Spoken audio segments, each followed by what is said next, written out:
ساری چیزیں موجود ہیں، آپ اچھے طریقے سے استعمال کریں تو اچھائیاں بھی بہت موجود ہیں، لیکن ہم اپنے آپ کو تسلی دینے کے لیے یہ بہانے ڈھونڈتے۔ کل قیامت کے دن جب ہم اللہ کے سامنے جائیں گے، سورہ یاسین ہر شخص تلاوت کرتا ہے، اس وقت بھی تلاوت کرتے جب اس کے اوپر مصیبت پریشانی بھی ہوتی ہے۔ اس کے اندر یہ آیت موجود ہے، الیوم نختم علی افواہہم وتکلمنا ایدیہم وتشہد ارجلہم۔ الیوم نختم، جس دن مہر لگا دیا جائے گا منہ پہ، علی افواہہم، آپ کا منہ بند ہو جائے گا، وتکلمنا ایدیہم، اور آپ کے ہاتھ کلام کریں گے، بولیں گے، وتشہد ارجلہم، اور آپ کے پاؤں بھی بولیں گے۔ اور سورہ نور کی بھی آیت ہے، یوم تشہد علیہم، جس دن گواہی دیں گے، علیہم السنتہم، تمہاری زبان بند ہو جائے گی، تمہارے سر سے لے کر پاؤں تک جسم کا ہر جز یہ گواہی دے گا کہ میرے اس اعضاء سے اس انسان نے اس دنیا کے اندر کیا کیا۔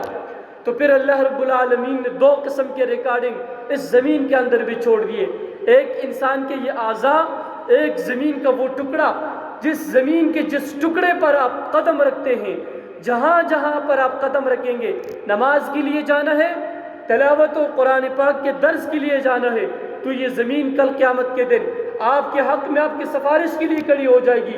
لیکن اسی زمین کے اوپر آپ کسی چھوری، بدکاری، کسی اور گندے معاملات کے لیے چل پڑتے ہیں، تو یہ زمین کل قیامت کے دن یہ ریکارڈنگ کر کے اللہ کے ہاں یہ بھی گواہی دے گی۔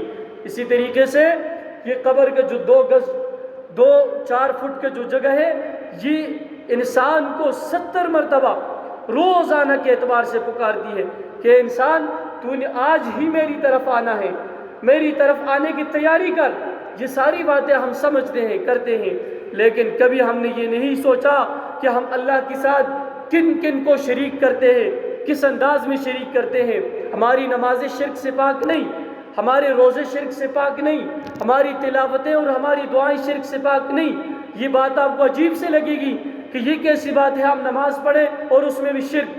نماز میں اپنے بند کمرے میں پڑھتا ہوں، اس کا کوئی اور درجہ اور کوئی اور حیثیت ہوتی ہے، لیکن مسجد میں آ کر جب میں اس نماز کو ادا کرتا ہوں تو پھر اس میں خشوع اور خضوع پیدا ہو جاتی ہے، پھر اس کے اندر میں بہت اطمینان اور اہتمام کے ساتھ رکوع، سجدہ اور قیام ادا کرتا ہوں۔ کیوں؟ اس وقت میرے دل و دماغ کے اندر میرا رب کا خوف نہیں، میں اس بندے کو دکھلانے کے لیے، ریا کے لیے کرتا ہوں۔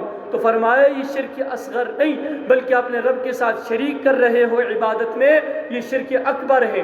پھر شرک کے اندر یہ درجات ڈھونڈنا، یہ اصغر ہے یا اکبر ہے، شرک ہے۔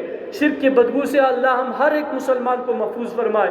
دعا ہم کرتے ہیں، دعا کے اندر ان الفاظ کا چناؤ، رب کے سامنے اس طریقے سے رونا، پھر طرزیں لگانا، مختلف قسم کے آنکھیں بند کر دینا۔ ہم اپنے بند کمرے میں دعا کا اگر وہی درجہ رکھتے ہیں پھر تو ٹھیک ہے، لیکن کسی کے سامنے اگر دعاؤں کی ترتیب ہماری چینج ہو گئی ہے تو سمجھو کہ اس کے اندر بھی شرک ہے۔